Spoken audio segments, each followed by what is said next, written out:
નવી આવતી નથી અને જૂની જાતી નથી.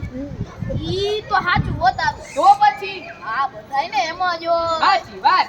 ગઈકાલે મેં મારી પત્નીને ફોન કર્યો કે તને પિયરે ગયા 10 દિવસ થઈ ગયા. 10 દિવસ? તો? અરે મારી પત્ની તો એક મહિના પિયર રોકાય, છતાં પણ હું એને ફોન નથી કરતો. મેં મારી પત્નીને પૂછ્યું કે તને મારી યાદ પણ નથી આવતી? મારી પત્ની કહે બસ એવું કાંઈ? હવે તો મને ચારે બાજુ દેખાવ. એ કઈ સમજાવ. ચોખાના દાણામાં, ઘઉંના લોટમાં, તુવેરની દાળમાં. ચાલુ આ સાંભળીને મને તો આંચકો લાગ્યો. અરે તને શું, અત્યારે મને પણ આંચકો લાગે. આ વાત પરથી મારે વિચારવું પડે છે. એવું ઘડી શું કે તને એ કાગડા બધે કાળા હોય. ઈ વાત તારી હાચી હો ભાઈ. તો પછી હજી હું તને બીજી વાત કહું. જો હું મારી સાસુમાના ઘરે ગયો હતો. મારી સાસુમાએ મને 8 દિવસ સુધી પાલકની ભાજી ખવડાવી. ઓહો આ દિવસે મારી સાસુમા મને કહે માયરા શું બનાવું? એ મારી સાસુમાને કીધું તમે મને પહેલા આખું ખેતર બતાવી દો, હું મારી જાતે જ ચરી લઈશ. ખરેખર કઈ જોતે તો. અરે ગઈકાલે હું મારી પત્ની સાથે શાક માર્કેટ ગયો. મારી પત્ની મને કહે 2 કિલો વટાણા બનાવી. મેં મારી પત્નીને કીધું લઈ લે, એમાં પૂછવાનું શું હોય?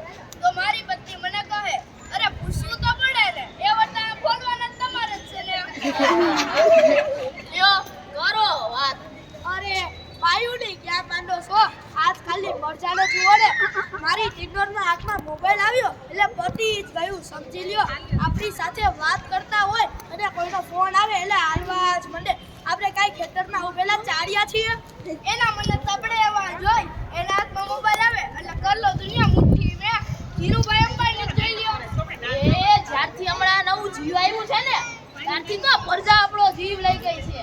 આ જીઓનું નામ જીઓ નહીં મરું હોવું જોઈએ. ફોન આવ્યો એટલે કેમેરો ગયો. ફોન આવ્યો એટલે ઘડિયાળ ગઈ. ફોન આવ્યો એટલે બેટરી ગઈ. ફોન આવ્યો એટલે ટપાલ ગઈ. ફોન આવ્યો એટલે કમ્પ્યુટર ગયા. ફોન આવ્યો એટલે નિરાશ ગઈ. એમાં જો આપણો ફોન આપણી પત્નીના હાથમાં આવ્યો એટલે આપણે ગયા. એ હમણાં જીઓ ઉપર મને યાદ આવે છે. હમણાં સુધી ઓલા 25 પૈસા હાલતા હતા તે કોણે બંધ કરાવ્યા ખબર છે? સરકારે. બીજું કોણ બંધ કરાવે? એ નહીં, આ 25 પૈસા એટલે પાવલી. આ પાવલી આ જીઓ વાળા મુકેશ અંબાણીએ બંધ કરાવ્યા. હા, એ કઈ રીતે? હું કહું આ પહેલાના જમાનામાં 25 પૈસા એટલે ઘણા બધા રૂપિયા હતા. ત્યારે મુકેશ અંબાણી જે લગ્ન થતા હતા ત્યાં ગોર બાપા કહે ચમચી ભરો અને મૂકો પાવલી. ગણપતિ પૂજન કરે એટલે કહે મૂકો પાવલી. એક ફેરો ફરે એટલે કહે મૂકો પાવલી. બીજો ફેરો ફરે એટલે કહે મૂકો પાવલી. એ સાંભળીને મુકેશ અંબાણી એટલી ખીચડી કે આખી દુનિયા મને મુકેશ અંબાણી કહે છે. પણ આ ગોર બાપા કહ્યું ના મૂકો પાવલી મોટો થઈને આ પાવલી બંધ ન કરાવું તો મારું નામ મુકેશ અંબાણી. અને જો કરાવી ને પાવલી બંધ એ જ્યારથી મોબાઈલ આવ્યો છે ને ત્યારથી તો આ છોકરાને જ એવું ત્યારથી તો છોકરા આપણો જીવ લઈ ગયા છે.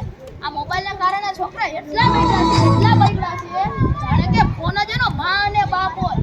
ગાડી ડેમે ગયો હોય તો ભાડીએ બેઠા ઝાડવાના દાંતા તોડી નાખે એવા હોય. એ મેં કાલે ઓલા નિલેશને પૂછ્યું કે તારો છોકરો બધાયને પાણકા મારે છે કોકને લાગી જાય. ઓ ઓલો નિલેશ કે ઈ મારો છોકરો નહીં, ઈ મારો ભાણિયો. એ મારો છોકરો તો એ તારા ગુંડા પાણી ભરે જો. દાટા બાટા સંગાર કરી સ્કૂલે મોકલા હોય આવે એટલે પલાણે કાગડા જેવો થઈ જાય. એ મારા કન્યાને સાહેબે પૂછ્યું એ કોઈ પણ 15 ફળના નામ કે.